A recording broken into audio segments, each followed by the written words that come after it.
In this video, I'm going to share with you the best budget-friendly spinning rod and reel combo available on the market today. Something I've learned is that fish do not care about the price tag of my gear. They couldn't care less. What they want is a quality presentation put right on top of them. And this rod and reel has helped me do just that. In fact, this year I've caught some of the biggest fish of my life, and this rod and reel that I'm going to share with you today has outperformed the majority of my tackle. So, what is the best budget-friendly spinning rod and reel combo on the market today? It is none other than this Sedona Shimano size 2500 reel paired with this ugly Stik GX2. This is a 7-foot medium power fast action rod.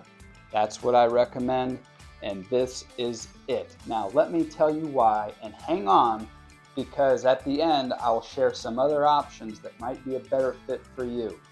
But let's start with my recommendation.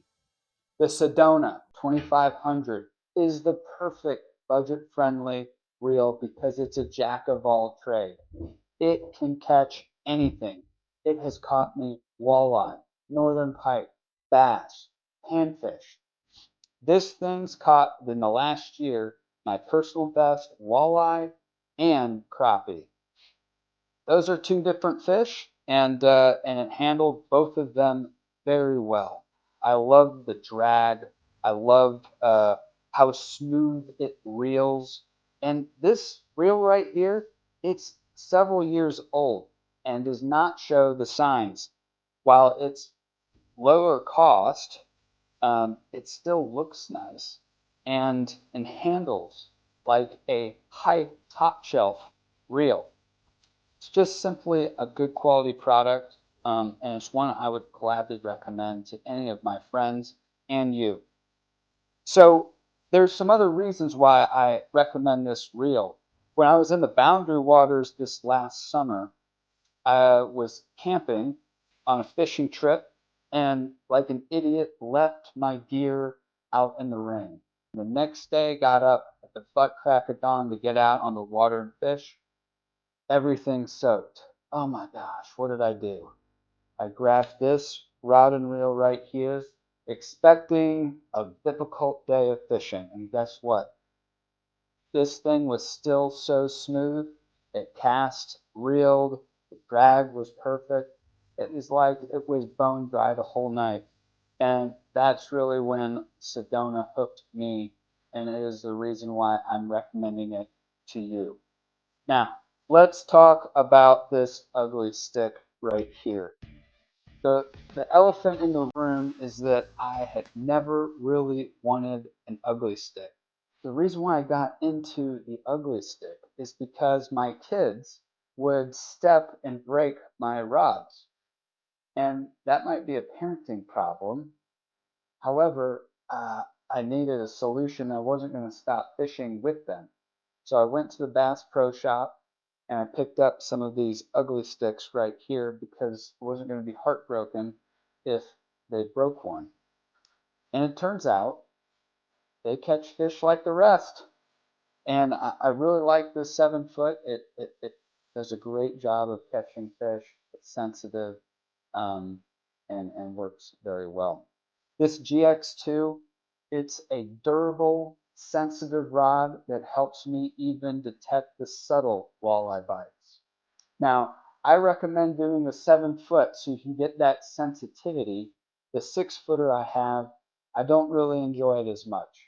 It still works, but I found the 7-foot just helps me in a lot of different applications with jigging, casting, and it has the backbone to tackle northern pike. And so I recommend the 7-foot size. I would go no shorter than 6'6". 6'6" would be good for like a teenager or a kid, someone that is younger, just starting into angling, because it will handle better. But when you go short, you're sacrificing some of the other performance characteristics and that sensitivity in the feel. And also the distance you can cast, and it's what I recommend for you. Now, let's talk about some of the other options out there. If you want something different than the Shimano, I would recommend the Pflueger President right here. This guy is comparable in cost and is quite different. There's different features than the Shimano. It looks different. The handle, it screws into the housing instead of having a cap that screws on to the shaft. The shaft just screws into itself. Some people really like that. I'm kind of impartial, but it has good drag. It's very, very smooth. It has more bearings than the Shimano. It feels a little bit heavier. I'd have to go back to my blog post, which you should check out at boundaryvoyage.com. I will link in the description a comparison of these two reels, showing all the specs and the reasons why you might want one or the other. So there's that option. The other option I have for us, which for a rod, is one that I actually do not own myself, but I've worked with several people, is the Fenwick Eagle. The Fenwick Eagle is going to be about $30 more than the Ugly Stik, but it's kind of that next tier. So if you want to stay budget, but you want a little bit more, you might want to check out the Fenwick Eagle.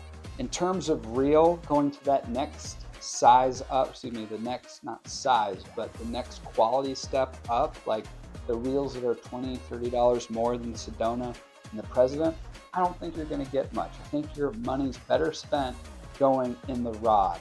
And that would be the Fenwick Eagle, and I would go the same size. I'd go 7 foot or 6 feet 6 inches, fast action, medium power, and I think that will serve you well. Now, this setup right here is going to be for a few different people. It's going to be for somebody new into fishing.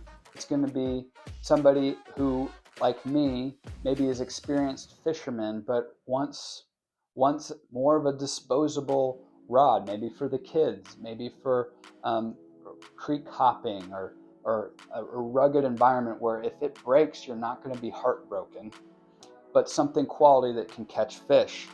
It's also a versatile setup. It's not the best at a specific species. So if you are a pan fisherman, maybe this isn't for you.